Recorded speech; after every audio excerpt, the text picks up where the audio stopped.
friends. I'm your host, Dr. Dave Layton, and thank you for joining me in our journey to hope. It is my desire through this podcast to bring you information about how to discover, sustain, or perhaps regain hope. In this episode, I'm speaking with a new friend, Dr. Brad Miller. Brad and I have several things in common. We're both podcasters, we've survived cancer, and most importantly, we know true and lasting hope is found in our Lord.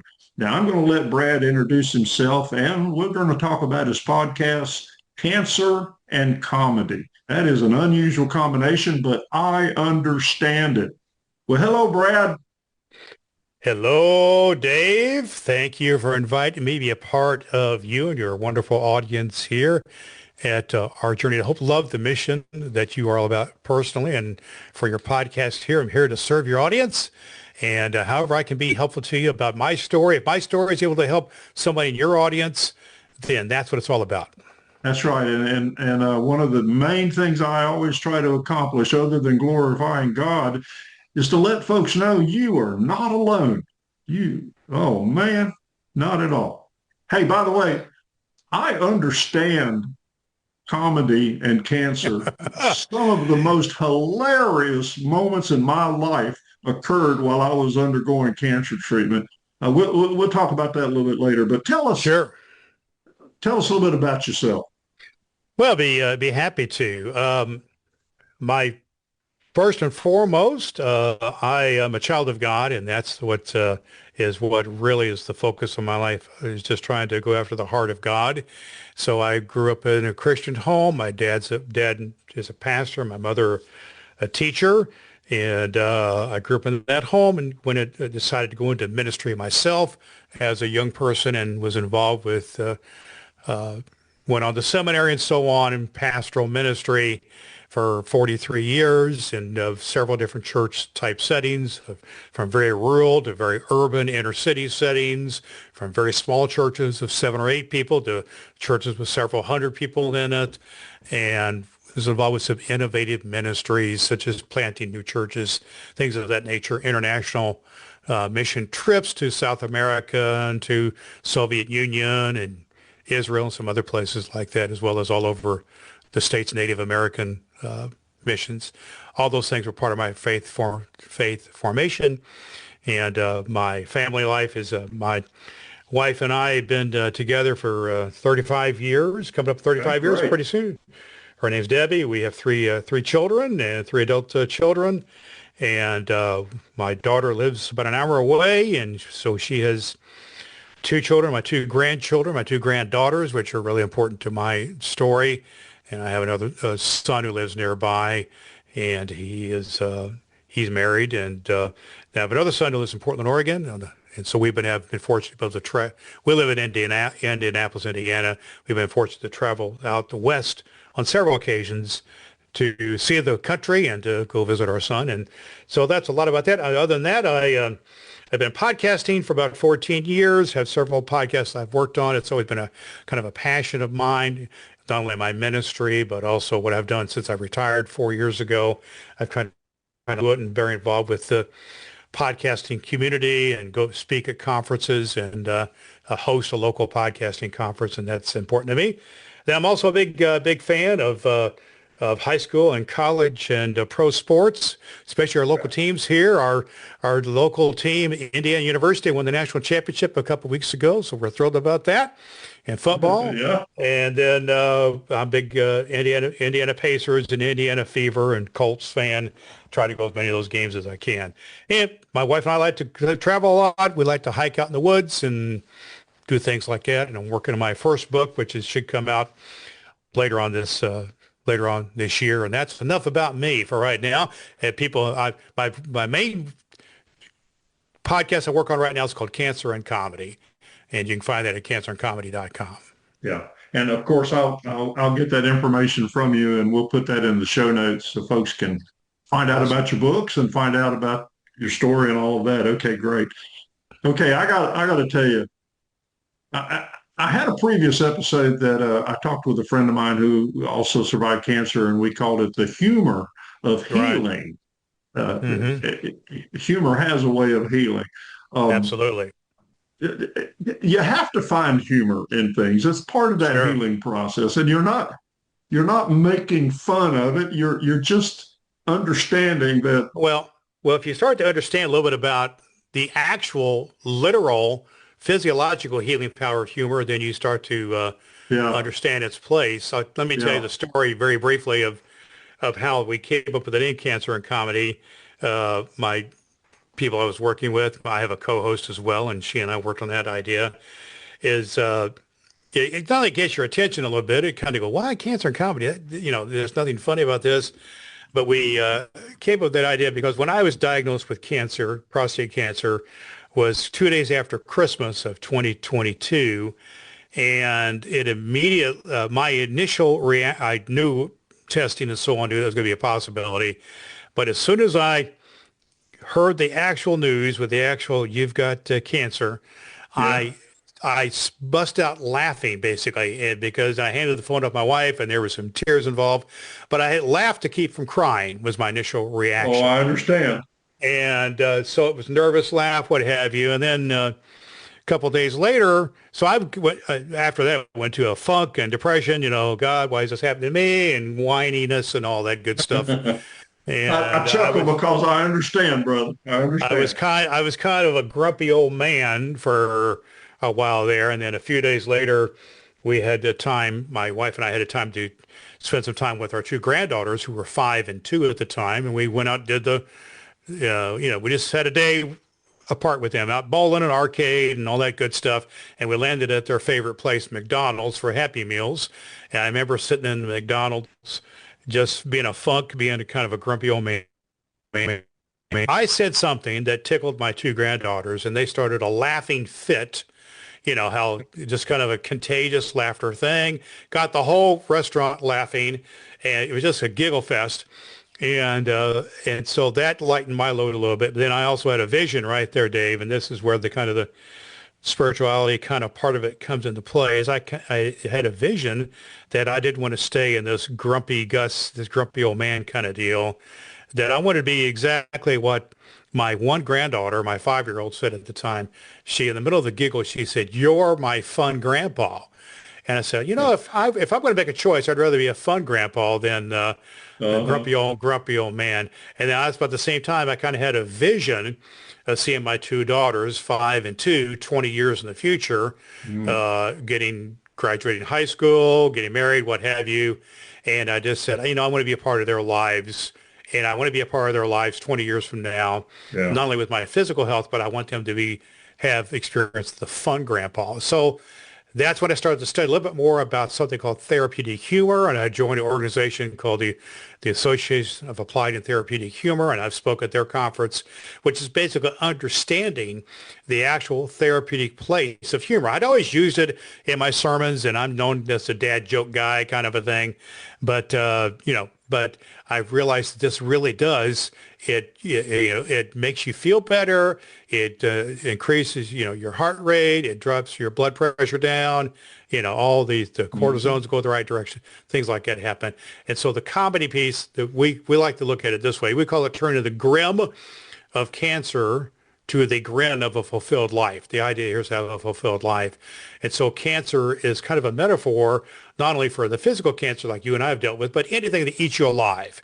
Your Sure. mental health, your Yep. relationships, your workplace, any number of things, economic conditions, all can eat you alive.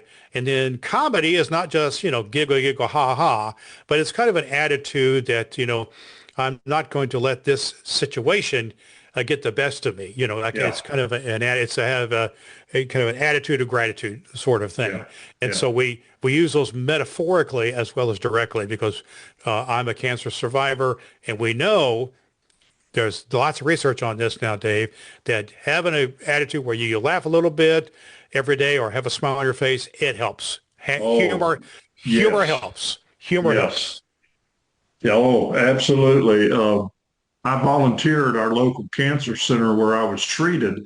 What a joy it is, by the way, for me to work with the nurses and the doctor that took Yeah. such incredible care of me.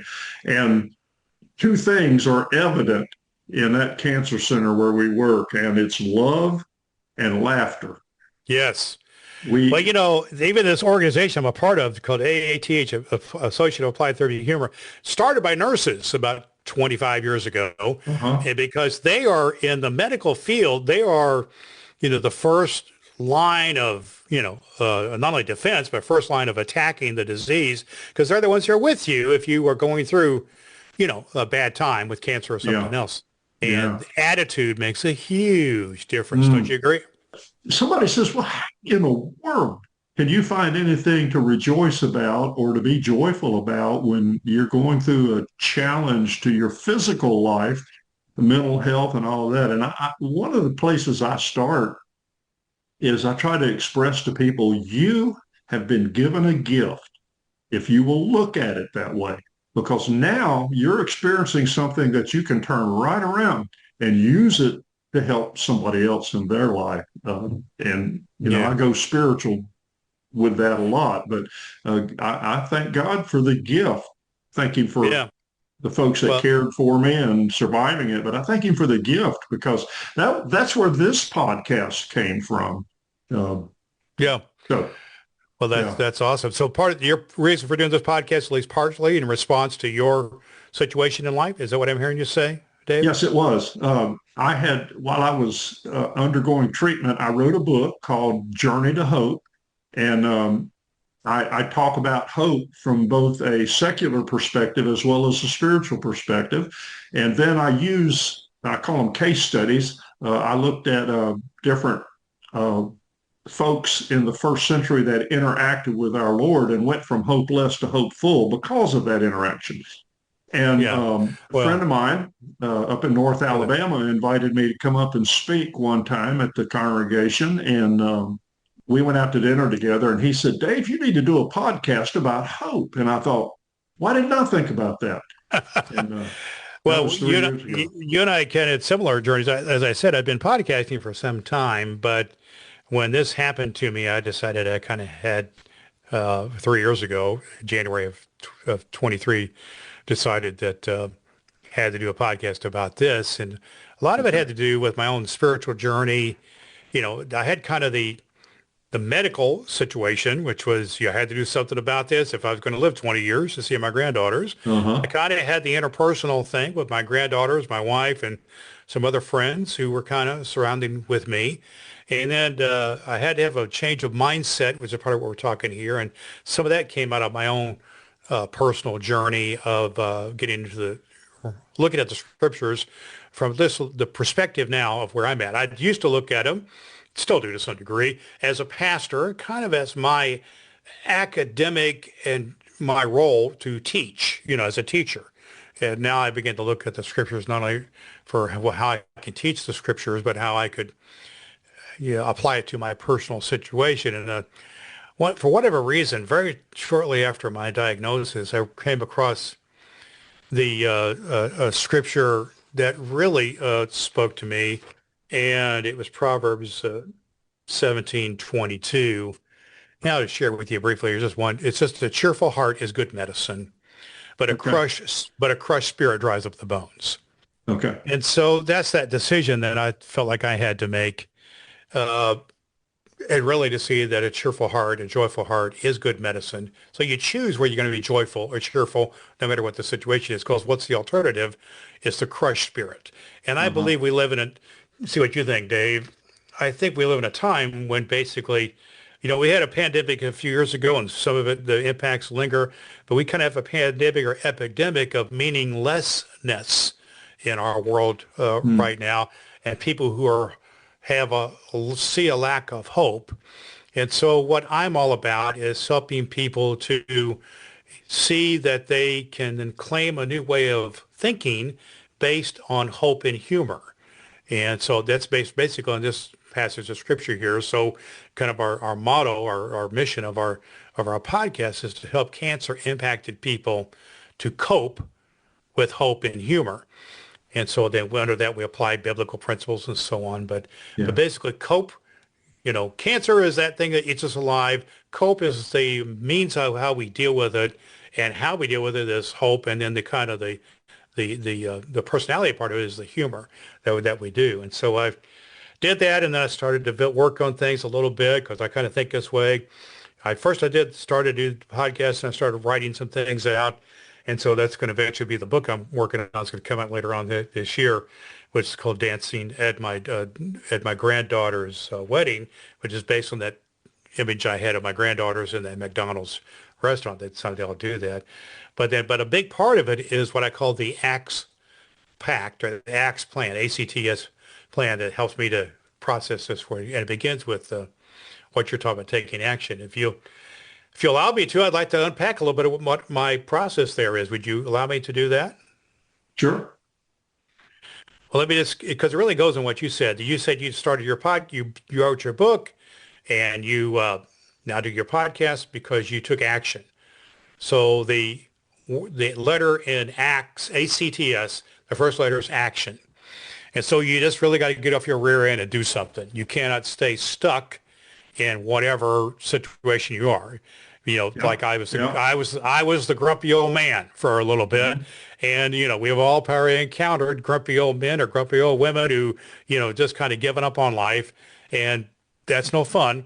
So I knew that that takes action. And so for me, taking action, what had to do with my medical part of things. I had to end up getting surgery and doing what I had to do medically. That's one part of my action steps, and get exercise programs and other things I did with my physical, spiritual element. Getting back into church, I actually was diagnosed a month or two after I retired from ministry, and so I was actually without a church at this period of time when I was diagnosed. So I chose to actually get involved again with the local church. My wife and I were going to kind of church shop, as it were, for however long it took. But we got involved pretty soon in the church. That's part of the action too. So that led us then to the C in the word acts, which is connection. And so connection took place in two different ways. The first was the human connection.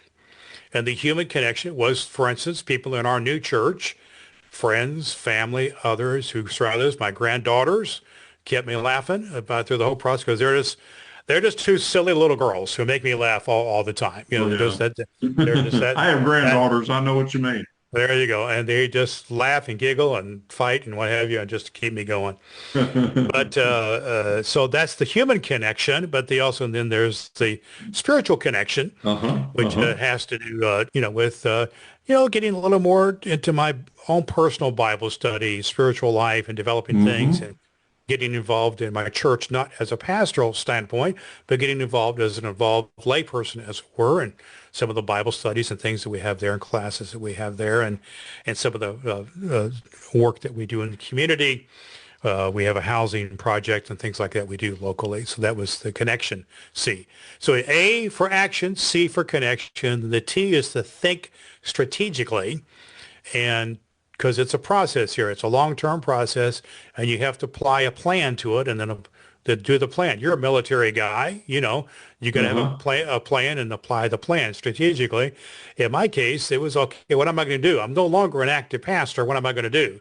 So that's when I started to lean into my new podcast, Cancer and Comedy, so I could specifically reach out and touch people through it that way. So that meant kind of doing the things I needed to do to create a podcast, and some of the other things that meant go along with that. That was part of my strategy then, and to share with other people. So that's the T, is to think, use your head strategically. And then the S is to serve others. So to serve others through things like sharing my story and forums like you've given me here today. And I thank you so much and your audience. Other things we've done, I did a fundraising event. I had a local comedy show where we brought in a clean comedian who had his own cancer story. I'm a prostate cancer survivor, and he was too. And so, Okay. we had some fun with that, and we brought him in, and he did a great job. We raised a fair amount of money for cancer research, and then we also do things where we're working with other entities, other organizations, and things to try to serve and give back. Because I believe that it goes full circle. When you serve others, it's going to serve you. And so Yeah. we did all those things, and it kind of then culminated with me and said, okay, how am I going to make this thing practical. And the book I'm writing and some of the other work I've done says, okay, you need to commit this to writing and to make it a part of your everyday life, your everyday discipline. So I wrote a credo about the whole process. Then I went through, because I kind of think process.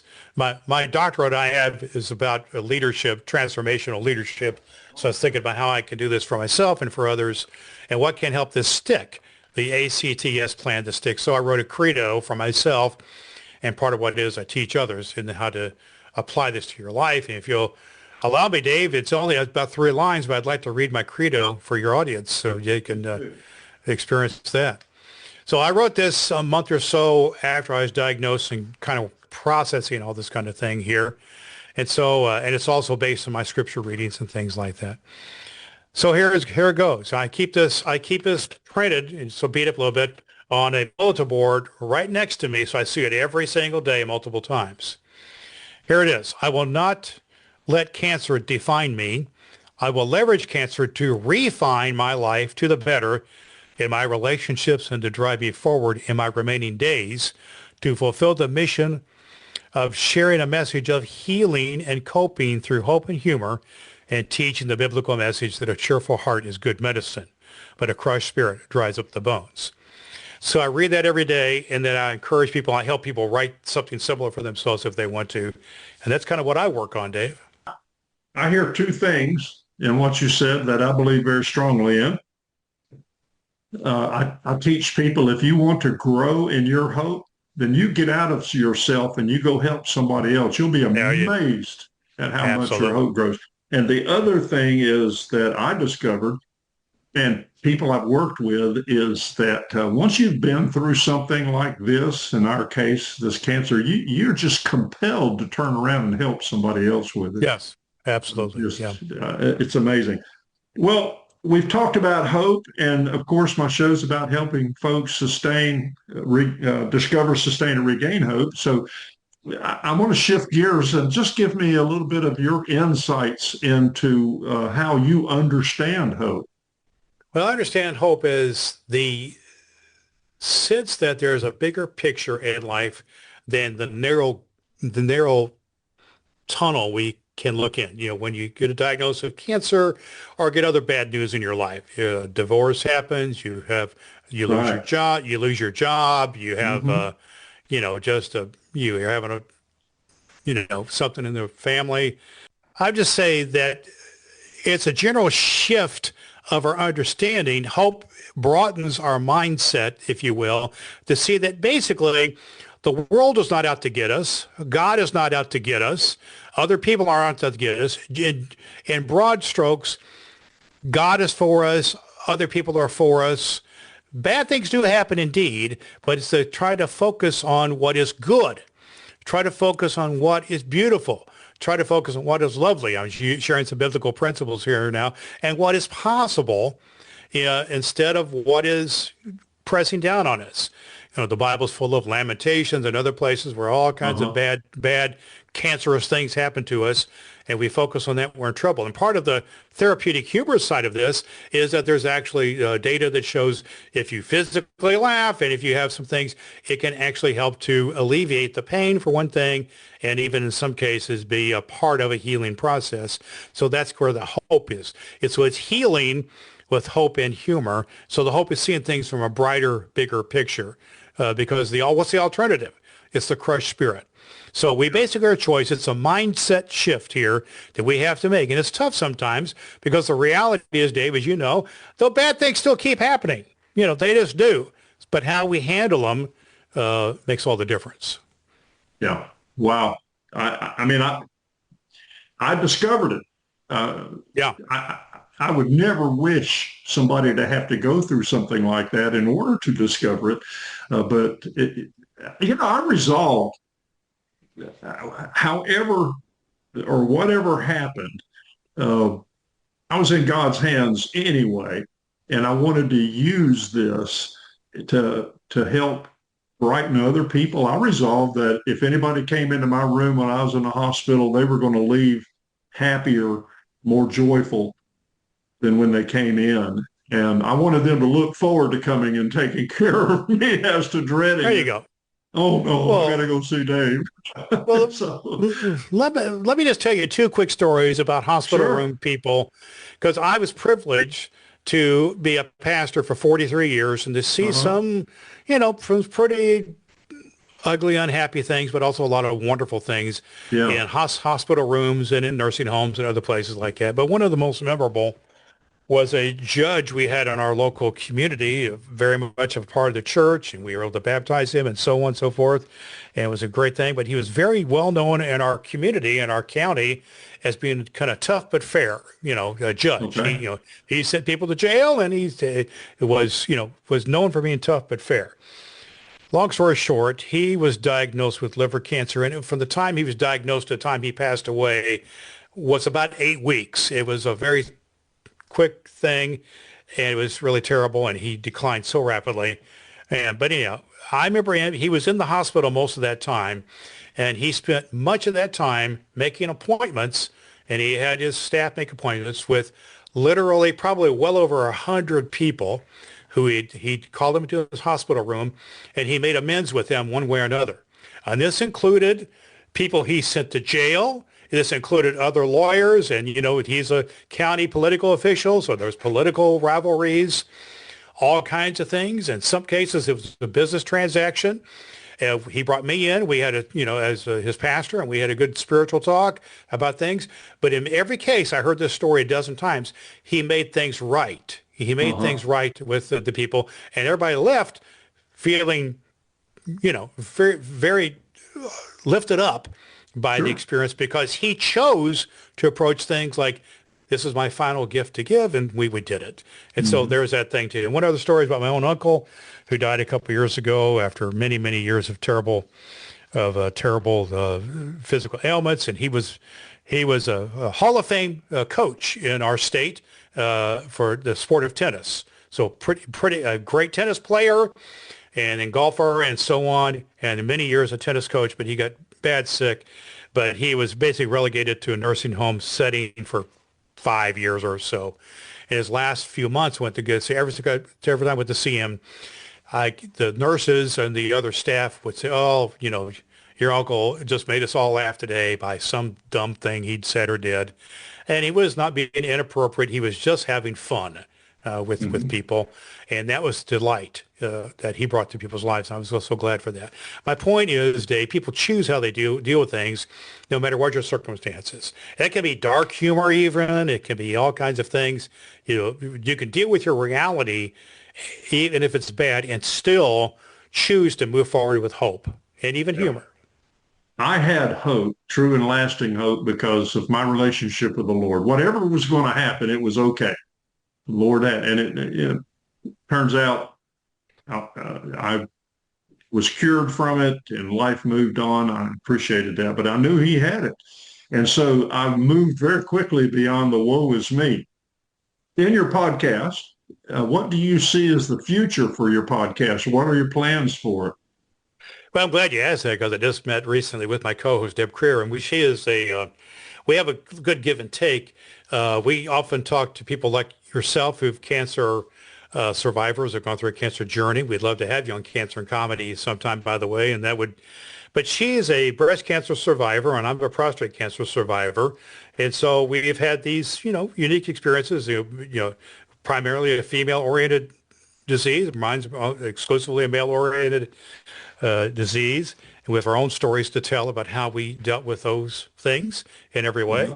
And we have a good interplay. We both like to have humor in our life, sometimes a little dark humor about the situation. So we have good give and take, and then we have a good exchange talking about the person that we were interviewing, such as yourself. We would have that conversation.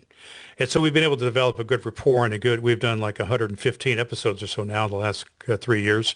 So we have a good body of work. And so we see ourselves going kind of a next level this next year. It's kind of starting with the book I'm writing, should come out later on this year, which is basically my story, more or less an acts plan I laid out for you there, and my story of dealing with my granddaughters making me laugh and so on. And so it's my story. Then we hope to also parlay that. My co-host Deb has a cancer coping coaching practice and I'm going to be joining her in that, or doing my own version of that, where we help to coach people who are having challenges in their life, be it cancer or something else, to get through it with hope and humor. So we've applied that. I've also been privileged to speak at several national conferences on this topic and to make an impact there, and been able to have live speaking engagements. So we have a book coming out, coaching programs, a course in the works, and then what's called cohort groups, which is basically kind of online support sort of a groups. So we got those things coming in down the pike later on this year.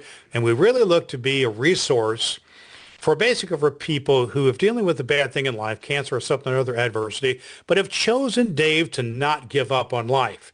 Right. They've chosen to not be the grumpy old man or the grumpy old woman, but to be the fun grandpa or the fun neighbor or the person who is the person you want to be with. Mm-hmm. You know, you want to be with till the end. We want to have that, and we want to help people get the tools to do that, because as we talked about earlier, so many people are kind of living this malaise of mediocrity, this malaise of depression and other things, and we want to provide some tools to help people through that. So that's what we've got in the works, and we have a lot of fun together, and I just was saying we love the most of all really to connect up with people in our community who have some similar story, such as yourself, who really focus in on the hope and the possibility. Yeah. And so we want to help. Again, that helps folks understand you're not alone.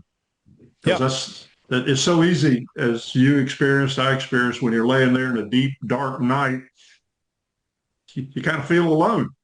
And Absolutely. You're not alone. All right. How can folks find out more about your podcast? Where can they go to? Well, first of all, I want to say the place they really need to go for sure is to our Journey to Hope.com podcast, and check out your podcast and be a part of this, because this is a thrill to be on your show. But people would like to find out more about cancer and comedy. Our website is cancerandcomedy.com. And that is where you can find, we are on all the podcast. We're on Apple Podcast, and we have our podcast can be found on the website. We also have YouTube version of that as well. You can find it all at cancerandcomedy.com. And I did want to share with you that we have a free gift for your audience if they would like to take advantage of it. We'd love for them to do that. And it's a 4-part short audio course, which basically lays out that ACTS plan I talked about earlier. The whole thing takes about 20, 30 minutes to go through, 4 parts. And then you can get that. Just go on cancerandcomedy.com/free. It's an absolutely free gift, and we want to provide that to your audience as a gift from Cancer and Comedy. But basically, cancerandcomedy.com. I'm Dr. Brad Miller. Okay, great. Brad, thank you.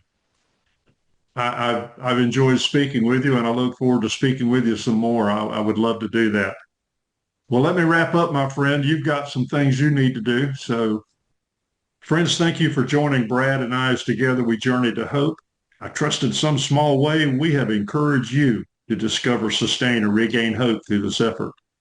I invite you to contact me if you have any questions or comments, or if you wish to share with me something you've experienced in your journey to hope. My email is info@ourjourneytohope.com. That's info@ourjourneytohope.com. And please share this podcast with someone whose hope is being challenged. I look forward to sharing more with you soon. Again, I'm Dr. Dave Layton, and thank you for listening. And until our next episode, remember, we give all glory to God our Father.